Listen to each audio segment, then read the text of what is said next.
Okay, baby, I was gonna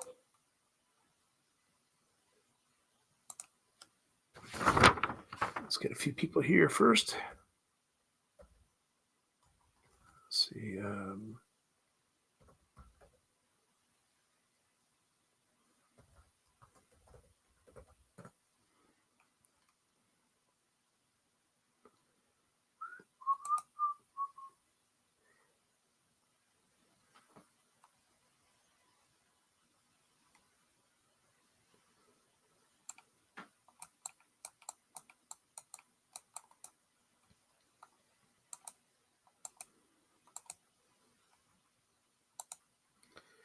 Okay, let's go ahead and get back over here.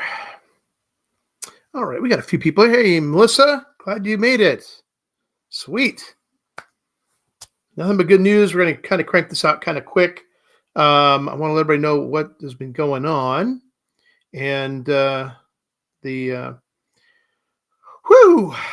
managed to accomplish what we needed to accomplish. And so right now, there will be, and this is, by the way, this whole event has been funded completely by members of the Constitution Party of Oregon. This event that we're scheduling, you'll see this poster right up over here, there. And basically, on the 21st, let's see, where's that at? So apparently, okay. Yep, I see something got missed. That's all right. We'll get it fixed real quick. Anyway, on the 21st of this month, we will be having a emergency organizational meeting of the membership of the Constitution Party of Oregon. And this will be had in Armitage Park, Area J. And they do have a $5 parking fee for everybody who comes into the park. So that's money for the park, and they maintain it very nicely. So be prepared for that. Also, you want to bring your chairs, and you want to bring a picnic lunch. Maybe if something you want to cook on the grill, there will be grills available. And I'll make sure we at least have some briquettes and things like that if you don't want to bring your own. That way, kind of everybody can do some kind of collective cooking. And it will start, we'll actually have people there setting up at 9 o'clock, but the official meeting will start at 10 o'clock. We do have credentialing going to be going on. So that means we're going to be verifying you as a Constitution Party member. If you're a member and everything in good standing as of the 5th of May, according to the Secretary of State voter list, then you're golden. You can vote in all of it. However, if you're a Constitution Party member after that date, it's actually after April 27th, but for practical purposes, we'll just say May 5th, because that's the list date. If you came in after that and can show us that you are, then you'll actually be able to vote in the organizational meeting for the issues that we're doing there. And then basically everybody else will have a ballot also for the nomination convention. Now, something I want you all to understand, and something that I had experience with the leadership and what have you of the Constitution Party, everybody except for Lucian Blancett. He's like the one good guy out of the batch, apparently. And basically, they removed my candidate information as a candidate from their website. They claim that, oh, no, the engineer Greg is the guy that put that there. He put it there at the behest of Roger Shipman, the secretary. Not only mine, but also Michael Stetler's. Well, then later, when they decided they didn't want me as a candidate, they decided to remove that information. Instead, they put up Donna Smith's information. She's not even a legal candidate in the Constitution Party. So that's what they did. And by the way, this is undue influence to somebody's candidacy. And then in addition, later on, they had their little super secret email meetings that were illegal also, by the way, and literally disavowed me from the Constitution Party of Oregon, which they cannot do, but that's what they did on paper. They also removed me as a candidate in the Constitution Party. Something else that they cannot do by law. And by the way, the actual law they violated is Oregon Revised Statute 260.665. Okay, and they're guilty of this. And eventually I have a complaint in regarding that with the evidence that supports that, not to mention I can get other testimony. And we'll see what happens in regard to that. It's all things in time. It wasn't a high pressing priority for that, but There you go. So it's Sherry, good to see you. And we got Mr. Kimball's in the house. All right. So yeah, so big things are happening. The ad that we're running will actually be in the Oregonian, the East Oregonian, the Register Guard, and the News Review.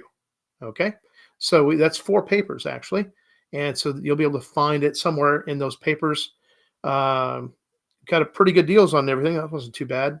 Um, and that actually takes care of the minimum requirement for announcement for the event at least 10 days in advance. This will be in the papers on the 10th. That will be Wednesday.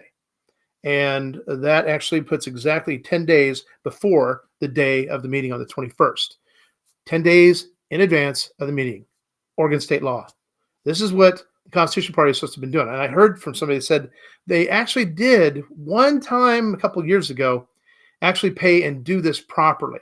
But with Jack Brown decided to do it, this is too expensive. We can't afford to do this, so we just won't. Well, Jack, that was a really big mistake. You shouldn't have done that. No. Not to mention, apparently, that when he advertised it that way, they only had one person outside of their group show up to that event.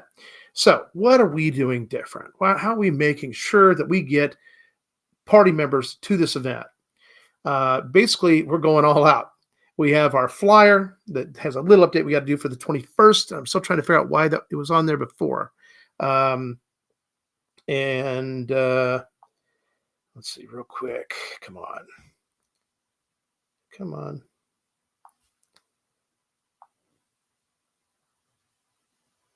see real quick.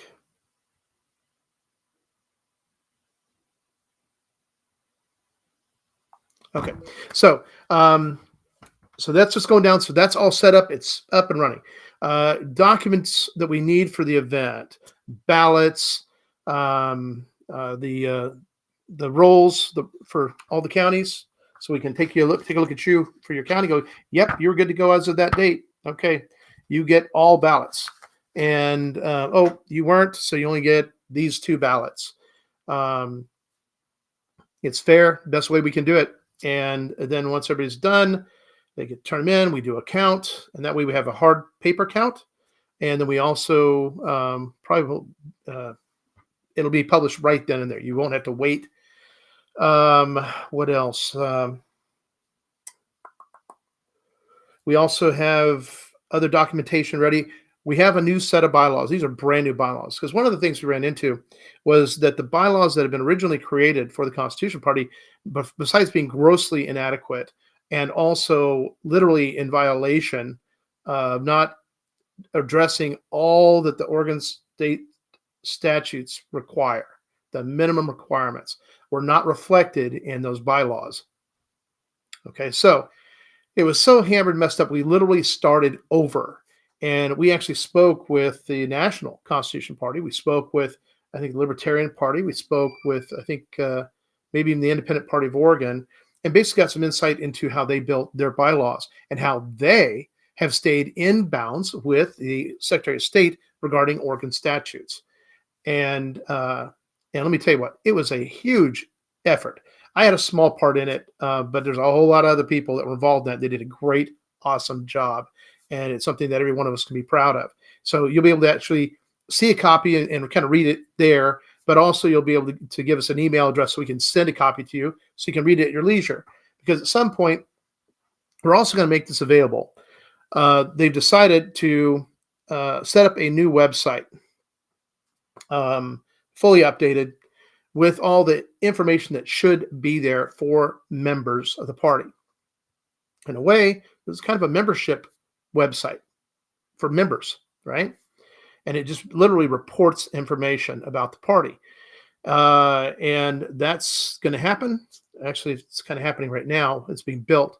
But you never give up. You never surrender. Right now, for the state of Oregon, think about this and remember this. There's a handful of people out there that they are hell-bent to frickin' destroy me as a candidate, to make sure that I can somehow never, ever be a candidate. Remember that, and remember who those people are, because it matters.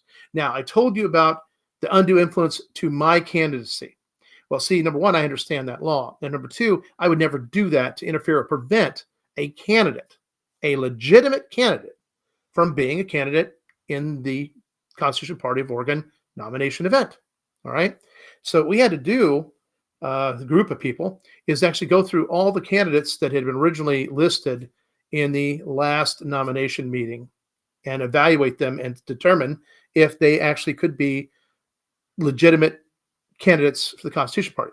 Well, there's a number of them that didn't change parties till after the May 1st date. Sorry, guys, automatically you're disqualified. Because see, that's also something else that's going to come out because it's not really specified in the bylaws, but it will be in the new bylaws, and that's something we'll be approving before the nomination convention. This is important because this is what's fair. If you're going to truly belong to the Constitution Party, be a representative of the Constitution Party, you better well have at least been there in the party for at least 4 months prior to that election. Okay, that is reasonable. That is fair. And if you voted in any other primary, that automatically disqualifies you, very simply. So there are people that won't be able to vote in the nomination part of the meeting because they already voted in other primaries. That's only fair, guys. Okay, so what else? Oh, and those candidates, they'll be officially announced on Wednesday. Now, mind you, there's one out there that's been rather interesting because some people would say troublesome and all this. Well, I'm not worried about it because all the stuff he has, all the stuff he's trying to pull out and say, oh, look, this is wrong with Paul Romero. This is what's wrong with him. That's what they're doing. That's their goal and their ambition. It's like they made it personal. All right. They started it. I'm going to finish it. Okay. And all I can say is, in a way, one of these people is pissing in his cornflakes because nobody's turned on or puts any real stock in anything he has to say. Besides his history that we talked about at length, the fact is, hey, if he wants to hang himself with his own tongue, I have no problem with that. They think they got all of these little gotcha moments. Chris Erickson has tried to do this, and he's been hammered. Matter of fact, the young Republicans in some state have been totally memeing him to death on the whole baby Trump front. Oh, my gosh.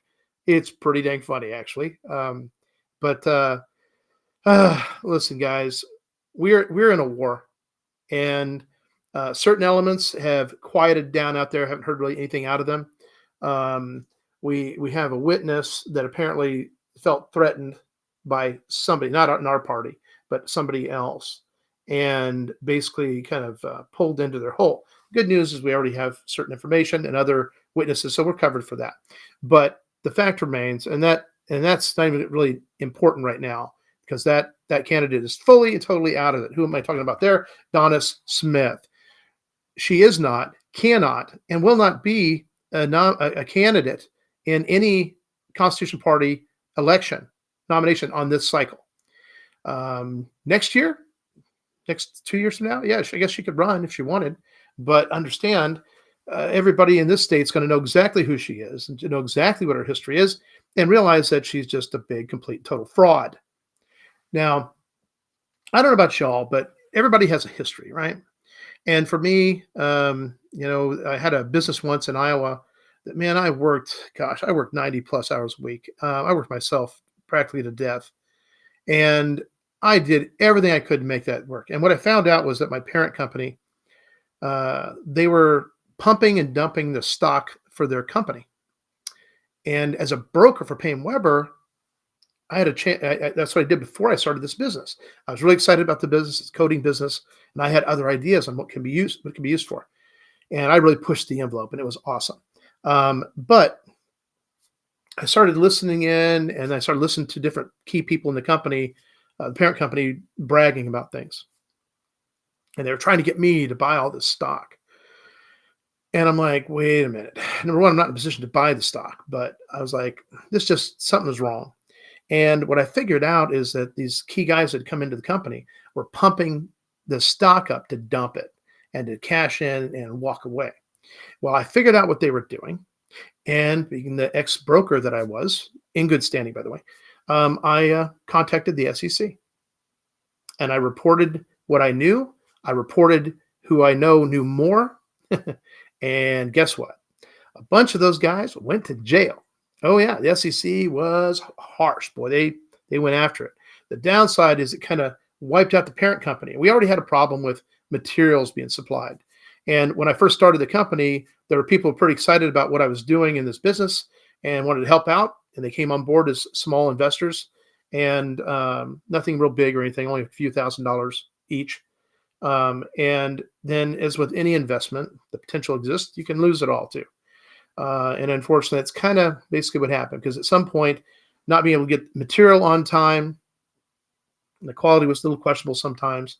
And then I also had a big piece of equipment, I think about $23,000 piece of equipment that I actually had rented to the main parent company for one of their other new companies, subs that was coming up. And they literally destroyed this machine. I mean, it was that bad. And when they finally returned it to me, they didn't pay me the rent that we'd agreed to on this equipment, and they returned it to me in inoperable condition. And of course, I never got my money. No, I was out. Oh gosh, if I can't remember, I think it actually ended up being a little over $60,000. That was a huge hit for me because I'm waiting on this money, and I'm not going to get it. And then once that company totally shut down, even what was left of it after the certain people went to jail, well, that still left me holding an empty bag. And then it got to the point where I even let my house go to keep the business going because I felt that was my best opportunity. And in the end, it was wrong. I made the wrong choice. I should have cut my losses and did it a couple of years earlier than I did. But that's the thing about having a small business or a new business. It's kind of like one of your babies. You really want to do everything you can to survive it. And so it's really interesting. And of course, there's always going to be sour grapes with any investor that takes on a risky investment. But I can assure anybody, even with UWalk, for example, I wasn't really involved in any of the investors when they first came onto UWalk, but they've been patient and they see and believe in the product, and we are on our way, and we're expecting something big to happen over the next 6 to 12 months. And with UWalk, we found out that there's a little bill they're supposed to send us, let us know to pay our corporation fees, which isn't very much, but we had to catch that up and filed the zero tax returns that we have for all the couple of years. So that's all. That takes care of that. There's nothing intentional or devious or deviant about what we did or what's been done. And same thing for Iowa. And that's just the truth. So what's interesting to me is that people will grasp onto straws and they'll find somebody with some sour grapes, but they really don't get the full story. And of course, they don't want to present that full story. They want to present their side of the story and then not let you say a word. That's pretty much how everything's been with the Constitution Party leadership and certain individuals that just have an axe to grind that there is no axe. Literally no axe. So to Dolores Dixon and Eddie Renfro, you guys are really pissing in your own cornflakes. So watch yourself because it's going to blow up in your face. You guys are literally a monkey playing with a hand grenade and you're hanging on to it. And that's just not going to be good. Let's see. Dig your heels in, Governor. That's right, James. Listen, if I've learned anything is stick to your guns. Stick to your guns. It's a simple thing. If you're in the right, if you've done good by the world, you're not a criminal. None of that bad stuff in your history. But these criminals are literally trying to dig up anything they can. I mean, they're going to probably try to find out if, I don't know, maybe I stole a candy bar, back when I was like, I don't know, 6. And somehow that totally corrupts me. Well, I don't know. I think strangulating somebody or trying to excessive DUIs, potentially killing people on the road, aggravated assault. These are real crimes. Assault. No, I don't have any of those things against me. Most of the fighting I did, well, I got to admit, was overseas, a few little barroom brawls, but nothing excessive. And other than that, it was Taekwondo tournaments. That's a tournament. It's what everybody's there for fighting. Oh, yeah. Hey, look, it's Daisy May. She showed her head again. Yes, the contract we have the actual original contract I gave to Andrea, and she has it. And it's just in folder. She's got to make a copy and send it to me. And well, she's got some health issues she's dealing with. And so unfortunately, I have to patiently wait for her recovery. And she has her own things that she's dealing with. But I talked with her sister, and she's going to actually help get me that copy. We have it. And the other thing we're asking for from Jeff, the director at the Expo Center, is a statement to exactly what the truth is. And that way you guys can choke on that. How about that, Daisy? Is that okay? You good with that? But it is coming. We have it. Not to worry. Nothing's changed there. Yes, Ron, President Trump needs light to fuse, and so do I. That's right. This is go time, guys. So basically, it's all balls out. We're making this happen. We're doing our part. And I would hope that somebody like Daisy May, who I know who she is actually, in real life. And by the way, the real life person is actually a really good person. And she has her thoughts, but here's the thing. When an individual thinks that everything they think is absolutely perfectly right, and if anybody deviates from that, they're wrong, there's a problem there. We all have our perception. We all have our limited amount of information, and we have to go based on that. But we still have to be open to other possibilities, and we can do that. But at the same time, sometimes you have to hold your ground. Sometimes people are using information that's just been speculation for 2.5 years. Yeah, and that's why I had to shift gears for myself, because we were all expecting this huge saving grace by President Trump, and that may still come to pass, but we can't count on it. We can't rely on it. We have to deal with things here in this state, and that is my position. Do I still support President Trump? Yes, always have. It's never changed. Will I continue to support him? Yes, absolutely. If he doesn't become president before the 2024 here, I'm still voting for him. That's how it's going to be. And there, that's that. Let's see. See, tools lost help, right? Government overreach. Yeah. See, I don't think that Michelle. She's talking about a different contract. Michelle's talking about my contract at the Oregon, and that is on the website, but the updated one is not there yet. Okay, we're going to actually publish that on the 21st, because that's the day we have our big Constitution Party meeting, the nomination convention, and all that stuff. And by the way, for all the nominees, it's a simple majority, and this is the people in the Constitution Party membership. And when they come there to this event, we actually get to elect a chair of the event. Okay, and then that chair runs the entire event, start to finish. And part of what's going to be announced is certain recalls, and then certain elections, and then the approval of the bylaws, and then after lunch, we're doing the nomination deal where the candidates get to come up, step up, talk, introduce themselves, say something nice and polite, and what they're going to do and what they stand for. And then when the people vote, it's simple majority. So as long as you have 50% plus one, you win the nomination. If more than half, more than that 50 plus one votes against you, well, then you're not going to be the nominee. It is a simple majority. You got to have at least that support. And that's very fair to everybody concerned. So like I said, it's not wise for candidates to be pissing in their cornflakes right now. Definitely not. All right. Hey, Barry, good to see you, man. Like I said, it's kind of early, and we're just going to do this pretty short and sweet. Now, so everything is in place. We're good to go. It's happening. Matter of fact, all the preparation is really basically done for the event way in advance, which means I get to focus on a few other things over the next couple of weeks. And something I got in the mail today from Oregon Taxpayers Association, or Taxpayers Association of Oregon. And by the way, they actually put out some really good information. I'm a little disappointed sometimes in who they support, but that goes with the territory. We know who they support. But they were talking about who wanted the restructuring of Oregon. Basic topics. One is return more federal land back to Oregon control. 93% of those polled supported that. Wow, that sounds right to me. The Greater Idaho Secession Plan, 60%. And I am totally not buying that one. That doesn't strike me as right at all. Oh, there we go. Got the new one. Sweet. Okay. That's going to get posted. Then what was interesting was the marijuana views. Okay. Has legalized marijuana been good for Oregon? 72% polled said no. Now, like I said, one of the things I got to do is I got to go into this poll and find out how many people they actually polled. Now, they said that we researched the best ideas being debated by voters and lawmakers in all 50 states. We then asked Oregon taxpayers their opinions on which ideas they liked most. There you go. Okay.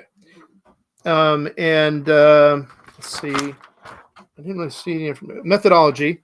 Taxpayer Association mailed the survey November, December 2021 to Taxpayer Association of Oregon Foundation supporters.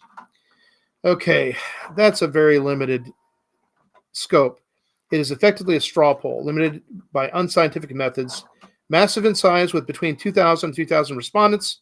They couldn't even tell us exactly the number, questionable, and extremely helpful at measuring a representative response from targeted respondents. Only the majority answer, yes, no, was listed in order to condense, highlight top responses in this report. So it's, as much as I'd like to put a lot of stock in some of the stuff they reported, other parts, based on what I know and what I experience in the population, it doesn't quite jive. The Greater Idaho idea, guys, is not a good idea. It's like out of the frying pan into the fire. It's not going to be any better. But with a good governor, it can be a whole lot better.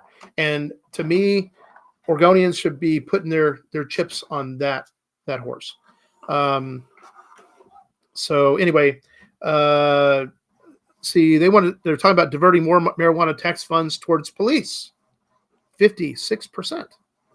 Well, that stands to reason. Actually, I would expect it to have been higher for the group that they polled, because generally speaking, with the Taxpayer Association of Oregon, that's probably mostly conservative Republican types, NAV conservative Republican types. And taxes that should be repealed. Now, this one's interesting. Eliminate the CAT tax, the corporate activities tax, 86%. Man, I really thought that'd be a lot higher, especially with that group. And then the other one was eliminate the 3% utility tax, which is the public purpose charge, another way they're taxing us. And 71% supported that. Again, I would expect that to be higher. And right now, what we're hearing from a number of the other candidates for governor, Christine Drazan, Betsy Johnson, Tina Kotek, none of them have stated they have any intention of reducing taxes. Okay? What does that tell you? Nothing good. Nothing good, right? Okay. So keep that in mind. Now, here's something I kind of liked. Power to the people ideas. One was a public vote on all new taxes. Well, that only stands to reason because, see, representatives aren't necessarily representing all of us. That's one of the key problems we have in the state. And a lot of them that weren't representing us are going to be vacating. They're not even like, okay, the cat's out of the bag. I'm caught. I've not been doing the job. So I'm out before they storm my house with pitchforks and torches. And 91% support that. Again, with the group they polled, I would expect that to be 100%. I really would. And then term limits, 88%. Okay. Impeachment powers, 81%. It's like the whole ability to recall a governor. It used to be a year to gather X number of signatures, which would be more representative of the population in a reasonable amount of time. But as you know, they've shrunk it down to 3 months, 90 days, in which case to recall a governor is almost impossible. But what we learned is it's not impossible. It is impossible, though, when you have people that are running it that intentionally sandbag it. That's right. The lieutenant governor idea, which is an idea that I planned on, because with all the things we have to do for the state of Oregon, a lieutenant governor to assist with that would be a pretty important deal. So 65% supported that idea. Most states have a lieutenant governor, and here in this state, we don't, but we automatically, if the governor is removed or whatever happens to him, automatically the Secretary of State gets a shot. Secretary of State was not elected to be governor. And, well, we all should have a problem with that. So a lieutenant governor is more apropos, I think. Let's see. Election reform. Outlaw ballot harvesting. Yes, Totally agree with this. We've been talking about it. Allowing age 16 to vote. No. 18 and older? Yes. Why? At 18, you go die for your country. You can join the military on your own. And as such, well, there's some other things I think even at 18, because once you're in the military and you're traveling the world, guess what? Wherever you go, if you want to go into the bar, go have a beverage, you can. And that includes the enlisted clubs and the officer clubs and all that stuff that exists. So the idea that you can't partake while you're here in the United States of America while simultaneously defending your country and going in harm's way, guys, there's no common sense there. But one of the things that there is common sense with is teaching our children better habits in that regard. If you're going to partake in alcohol or anything, do it with limitations. Do it in moderation if you're going to do it at all.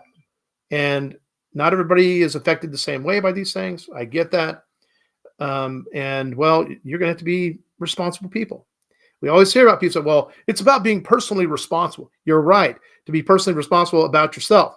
All for it. The problem is, well, we have an awful lot of alcoholism in this country. I would say more than pretty much probably about every country in the world. But in other countries, alcohol is not the big deal. Oh, once you turn 21, then you can get drunk. Then you could pass out in the gutter. No, it's a normal thing everywhere else. Marijuana isn't a normal thing everywhere else. But the simple truth here in this country is that marijuana was once a seasoning in your seasoning cabinet. Yeah, I know. It's crazy, right? And hemp was a major product for this country that helped build wealth in this country. And when they shut that down, all that industry went overseas to a bunch of other countries. We basically shot ourselves in our productive foot. So those that were in power at the time, well, you know who you can't trust. Yeah, go do a little history search on that. A couple other things they covered. Talked about the homeless crisis. They're talking about a 72-hour clear homeless camp rule. My goal is to just eliminate homelessness, to get it out. There's an awful lot of people that moved here to take advantage of the systems we have in place here, the ability to use drugs, no big deal. Listen, I've been in downtown Portland. I parked in those parking lots, just sat and watched people. It's sad to see what the meth users, the tweakers, all that. It's really sad to see that type of deprivation in any humanity, especially Americans. My gosh, it's right here in our backyard. Outlaw panhandling on highways and off ramps. Well, that's just dangerous. It's kind of like, why would anybody ride a bicycle unless you can do 45 miles an hour consistently in traffic? You take the Bend Parkway, which should be the highway through Bend, but it's not. And bicyclists ride on that parkway and get hit all the time and die. It's 45 miles per hour on the parkway. So unless you, in whatever thing you're in, whether it's a moped or whatever, if you can't achieve 45 miles per hour, you shouldn't be on that road.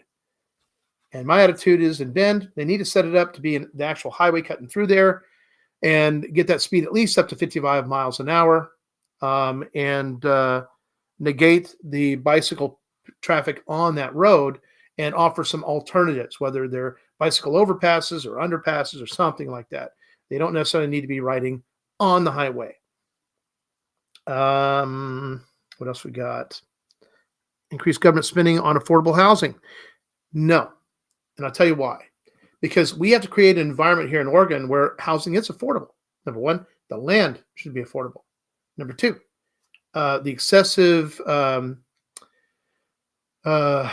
licensing for construction and like that's got out of hand. And that needs to be brought back into check. It shouldn't cost you thousands of dollars for them to give you the omni-domni, bless your house, that, okay, it's in code, it's good to go. You have a builder, you have an architect. Supposed to make it to code. If the plans pass, boom, good to go. The builder builds it. Builder's responsible for code. All that office needs to do is come out there, check the things, check. You fix that. Okay, check. Everything's good. All right, done. Is that worthy of $10,000, 20,000, $70,000? The answer is no. Okay, so we're going to bring that into check, and then by making the land affordable for around city areas and what have you, especially land that's actually controlled by the state right now, and what I got planned for in the Homestead Act. These are key things to help our Oregonians and our young people. Give them that opportunity. Then there's another issue with materials, construction materials, timber, lumber, right? That needs to get back into check so that we don't need to build cheap houses, but maybe we can make a really nice house, even a tiny home or something a little better than that. I don't know. But there's a lot of possibilities here. There's a lot of room to work with here. And I think that that's going to be really the best approach to that. But we don't need to increase government spending on that. We just need to be able to create the industry and the business to accommodate what needs to be accommodated. But if we create the right conditions, this type of thing will thrive on its own. New lanes on I-5. Well, I'd be more interested in literally turning main highway through Bend into an interstate, at least through Central Oregon, but that's always a possibility right there because they've been widening a big part of that road. A lot of it is 4 lanes already, and I have to wonder if that's not already their plan. New CRC bridge. Again, something else to look into. Toll highways to reduce congestion. Not no, but heck no. I don't even drive on the roads that they're talking about putting tolls on, right? And I warned everybody years ago. I said they fired a shot across the bow. What are they thinking about? Maybe a toll on this road. Yeah. And man, everybody said no. It was awesome. And they kind of backed off. But then they floated it again. And then they started talking about making other major highways and roads in Oregon toll roads. So apparently all the taxes they've been taking from us through the DMV and what have you for roads, what do they do with that money? Right? Is it all salaries, paying the 5 chiefs and the 1 Indian doing the work? Is that what's going on? Yeah. Okay. Listen, the whole thing needs to be reevaluated and reviewed by an outsider that is not going to be bought off, that is not part of the good old boys club. And the thing is, this is a fiduciary responsibility that any person in state or government office needs to automatically be concerned with. Do it right, but do it within reason, and don't sit there and grease the palms of everybody you know. That's a fundamental problem that we're having with a number of the candidates we put into office. So we got to stop doing that. See. Okay. Go back up here. Let's see. Okay. Well, Daisy, I wish I could say you don't have a dog in the fight, but I think you do because see, you're the dog. You're in the fight too, just like I am. We're both trying to get the truth out about a lot of things, and we want to see a result. We want to see a finality on a lot of this stuff, and we've been dragged out for way too long, and everybody's on edge about this stuff. We don't know what's going to happen, and my thing is this: instead of being in the background, Daisy May, with your handle, be in the public eye. Why hide yourself, right? You're credible. You're a decent human being, but why hide yourself? See, I'm in plain sight. And with everything I've done, everything I'm doing with contract with Oregon and everything else, I put a huge target on my back. And I'm stepping into the arena. I'm stepping up for everybody. So I ask all the people that attack me, what are they doing? They're just attacking me. They're not offering Oregonians anything except to try to prevent somebody from being a candidate. That's what they're offering. Now, I know you would never support anybody who violates all these Oregon statutes. No, I know you wouldn't do that. So I'm going to give you that benefit of the doubt too. Yes, I did hear about what happened to Trump today. My thing is they obviously raided that place when he was not there. You want to know why? Because where's his security detail? with him, right? So minimal security there, major security detail with him. They didn't want to raid that place when he was there. That would make it 10 times worse for them. But I'll tell you one thing, it does beg a question. Just how much and how far is the FBI corruption? Because, see, surely they know. They're not even going after Hunter Biden, right? They have his laptop. They have so much evidence about all the crime he's committed, treason, et cetera, et cetera. And yet, the FBI, Christopher Wray, oh, we're on that. Oh, yeah, we're taking it. No, you're not. Gosh, you have all the evidence in the world. You could slap this guy in cuffs tomorrow, lock him away forever. Done. Do you? No. Have you? No. Will you? Doubtful. It's going to take a total change in this country. So the thing about FBI agents and what have you is that, see, most of us really don't know who they are, and they kind of keep a low profile anyway. They don't want to be out in the open. They don't want to be recognized. Or, hey, that's an FBI agent. No, they don't want that. Their obscurity is their safety net. And to me, it's kind of a wussy thing to do, to be honest. I understand some of them are concerned about their families and their homes and all that stuff, and the crazy people that do the stuff that they do, which even I can appreciate that because I got a folder full of crazy stuff that I've received. But it goes with the territory. And to me, if you're an FBI agent and you're upholding the law and you're abiding by the law, you have nothing to fear. It's when you step out of bounds that you do. And what I think is the FBI has recognized the simple fact is they are way out of bounds. They've lost practically all credibility with all of us, and we very much outnumber them. So that becomes problematic, right? They're not really sure what to do or how to fix it. And literally it's going to take, when President Trump comes back into office, which I'm confident he will, at that point, the FBI is going to have to do a major spring cleaning. There was a time in Obama's deal that I was considering. One of my mentors was an FBI agent, just salt of the earth Christian guy and everything. And he was busting his butt trying to convince me to join the FBI with my background, with my education.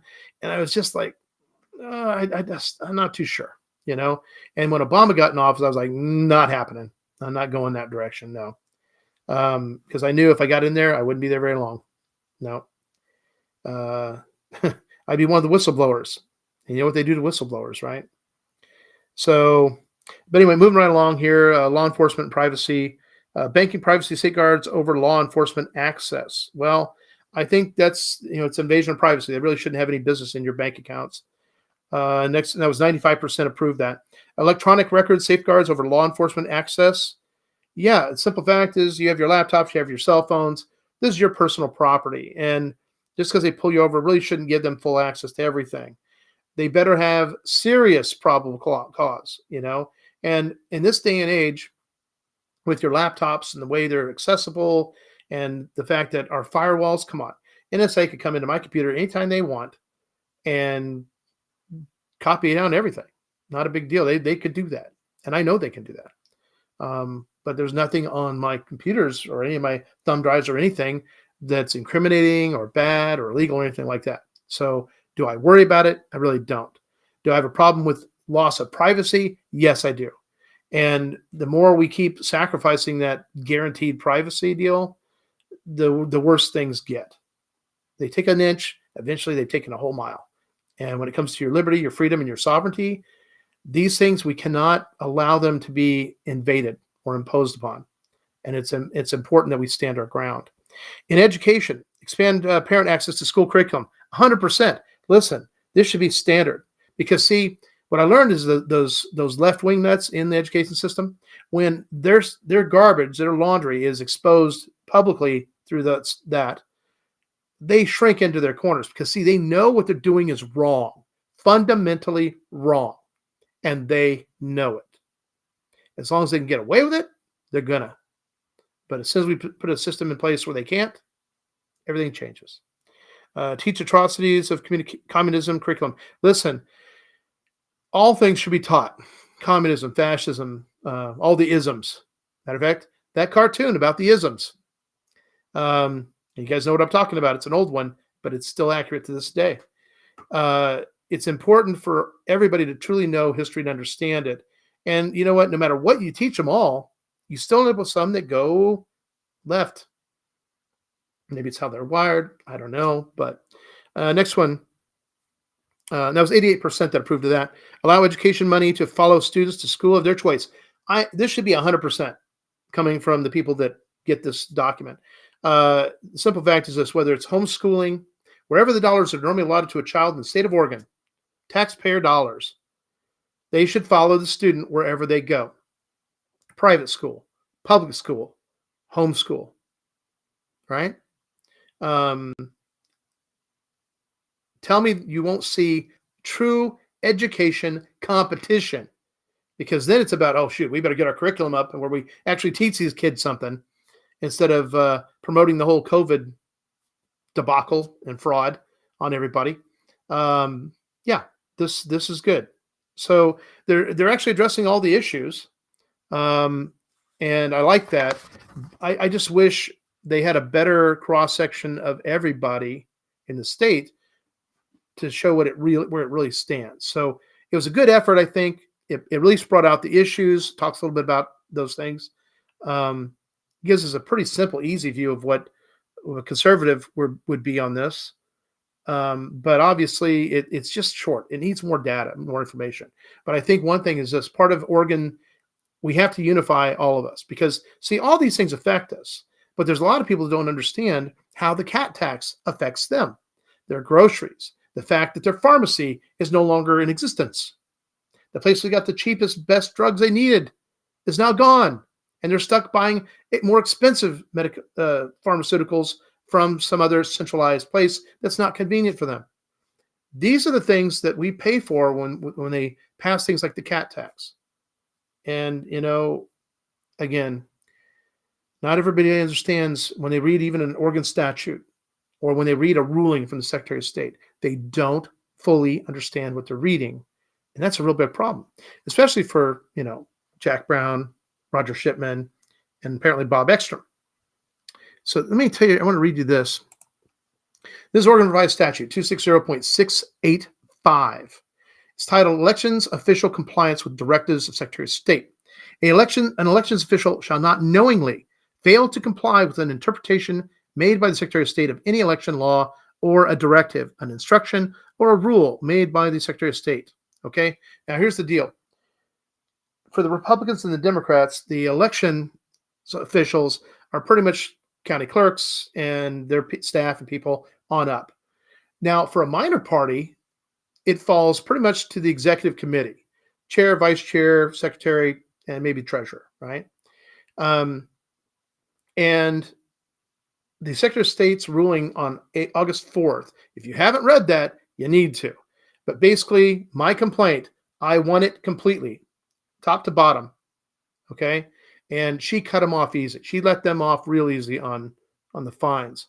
But what's interesting is that they are literally ignoring what she said, okay? They're ignoring the law still. They're ignoring what she said.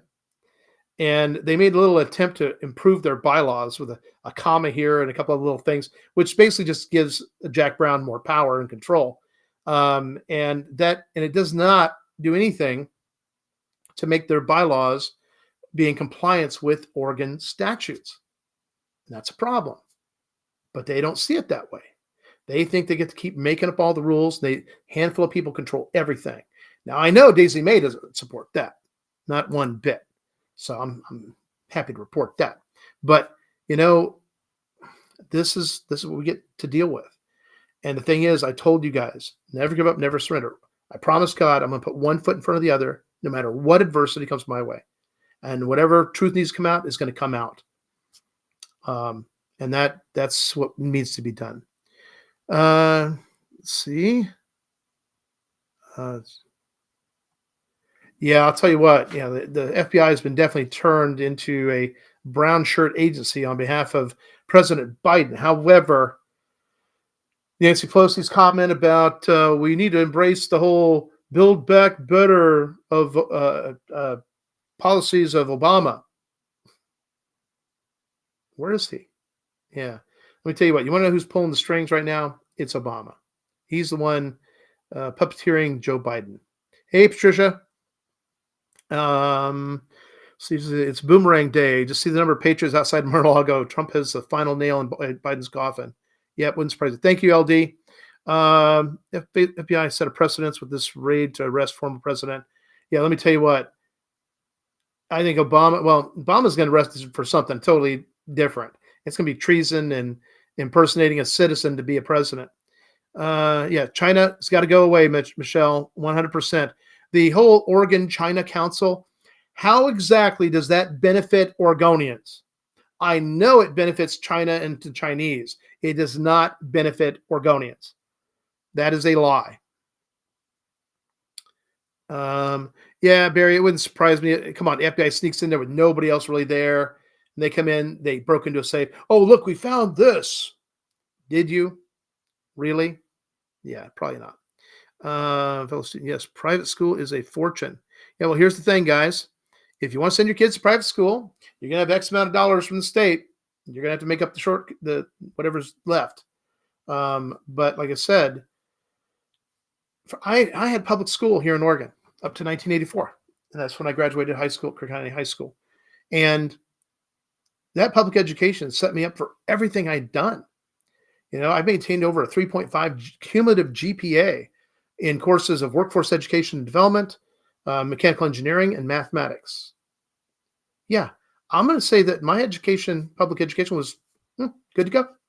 Yep, I absolutely believe that. And I experienced it. So, hey, Jolene, glad you made it. But so in a real quick rehash, so I can get off here because I got some other things I got to go do. Everything's working. Everything's going forward. Not to worry. There are still people trying to throw stones at me. You know, that's going to happen. Not to worry about any of it. Given the opportunity to defend myself, I can. And that's how it's going to go. So August 21st. And by the way, my update, the date's supposed to be right up here, but it's not. The new one, the corrected one, it's got it back up there again. So that's good. So anyway, we'll be replacing all those we put out with the good one. And it is August 21st at Armitage Park in Eugene. And let's see, Area J. And official start time will be 10. But like I said, get there a little early. We want to do the credentialing. And we're expecting quite a few hundred people to show up. And we're going out with an all-out blitz. We're contacting people. We're calling them on the phone. We're actually sending out some mail type flyers with this announcement to a number of people. And it's like what we can afford, what people can afford to help out and participate and volunteer. And I got to admit, I really admire all the people that have stepped forward as members, just members of the Constitution Party of Oregon. And that is great.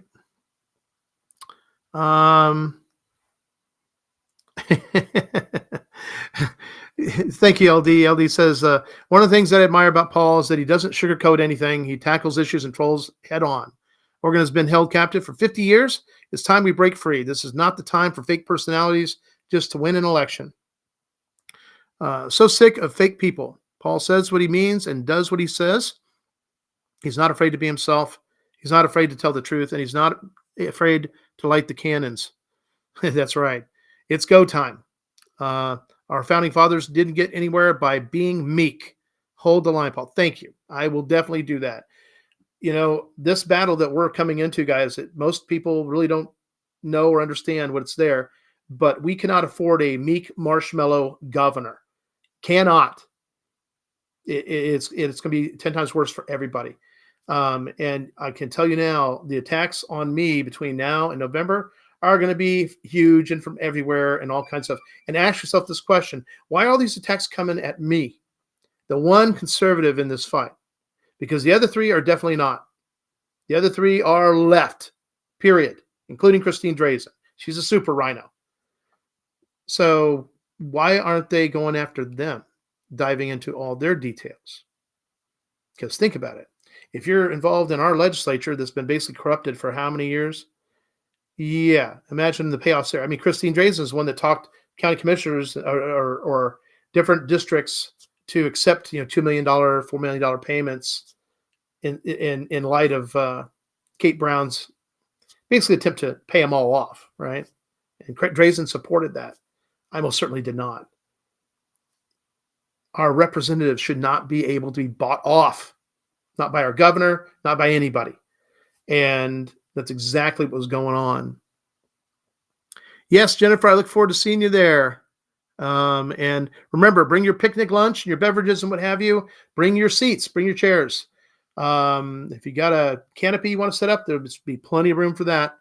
There is a covered area. There is bathrooms on site, not porta potties, but actual bathrooms is my understanding. And we'll be doing good. Believe me, Jolene, as soon as we have the funds available for that, we got a huge sign order that's going to be going in. And man, we're probably talking about about 300 to 500 big signs all over Oregon. And we'll need assistance with placement for those. So I know there's people all over Oregon. So as we make our rounds around Oregon, we'll be bringing them with us, as well as a way for people to get smaller signs, yard signs. People are going to know that logo, that one right there. Yep, that right there. There it is. Remember, Oregon comes first, and then it's me for governor. That's how it works for me. If I'm not working for Oregon, then I failed, and I'm not going to fail. And I am going to be so painfully transparent, and everything we find, we're going to expose. So brace yourself. It's going to get intense. All right. Yeah, I'm looking forward to it. It is a beautiful park, and people have been talking to me. Oh, I'm so glad you're doing it there. It's going to be wonderful. It's going to be great. And I'm really looking forward to it. So I'm looking forward also to seeing all these Constitution Party members. We're also going to be doing a member drive because we'll have forms for people to fill out if they want to change their party. They won't, unfortunately, be able to vote because there is a requirement in the new bylaws that basically have to be in the party at least for, I think, 90 days. I think 90 days to vote. And it may be 120 days for being a candidate or a nominee for any office. But remember, once people join a party, the only person that can remove that person from the party is the person, the individual themselves, the sovereign themselves, actually. And that's how we do it. That's playing by the rules. Now, understand the Constitution Party of the past, it's not been that way. But the good news is there are laws that allow for membership to actually retake control. And we are abiding by all those laws. We know which ones they are. They don't. And all they're trying to do is hold on to power, which there's no real power there. So if anything, what they're holding on to is the idea they can prevent myself from being a gubernatorial candidate and to prevent Michael Stetler from being a U.S. Senate candidate. Yeah. That has been me was their primary goal. Stetler is kind of a bonus. Anybody associated with me, they basically want gone. So here's what they've done with their new illegal meetings they've conducted, by the way. They have claimed that they've removed Lucian Blancett, although they didn't tell him what they were removing him for, what crimes he supposedly committed. They claim embezzlement. No. And what they don't understand is that there's a serious witness, actual donor, that if they take that to any type of court of any kind, they're going to get hammered. They're going to lose in a big, bad, ugly way. And they think, by the way, that with repealing or appealing the ruling by the Secretary of State, that they're taking me to court. First of all, I filed a complaint. I, however, did not do the ruling. The ruling is the Secretary of State's office. So if they want to waste their money filing an appeal to take the Secretary of State's election division to court, salute. Go get him. Go get him, Tiger. Yeah, go get him. Waste your money, waste your time, and you're going to be, what they say down in Louisiana, hammered hoot owl, you know what. That's what's going to come out of that. But something else they did in their little meeting is they removed Shauna Vandervout and Shane Gamble. Now, see, Shauna and Shane have done nothing. But see, they associate them with me. All right? And because of that, they removed them. Now, what's interesting is that were they notified that they were going to be removed, recalled, what the reason was, anything like that, or even timely notified of the meeting? The answer is no. Therefore, their meeting is illegal, just like all the other ones that the Secretary of State already ruled on. They did the exact same thing, guys. The exact same thing. They give no consideration to party membership in any way, shape, or form.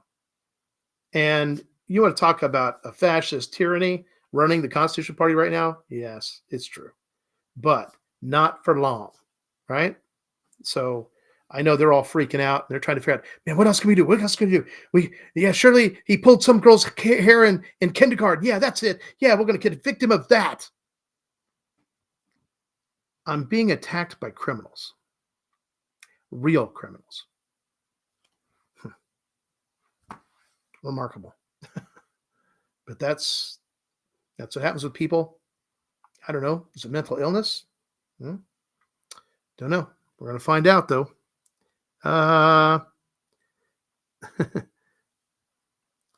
Okay. So, Jolene, if you're not currently a Constitution Party member right now, you can still come and attend. Meet some really awesome people, talk to some people, get out in the park. It's a really nice park. Bring the family, whatever you want to do. You can still do that. And the other thing I found out is I think it's possible. One of the things we're concerned about is not having enough ballots. Yeah. So we're going to have a lot of ballots. And they're all serialized, everything. I know, crazy, right? Hey, no fraud is going to happen in this election. I'll guarantee that. Watch Democrats try to shut down midterms because they know the real red wave is humongous. And then, of course, there's the dreaded monkeypox. Ooh. No, don't buy into that, guys.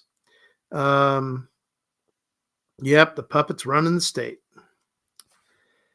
It's going to be amazing for Oregon.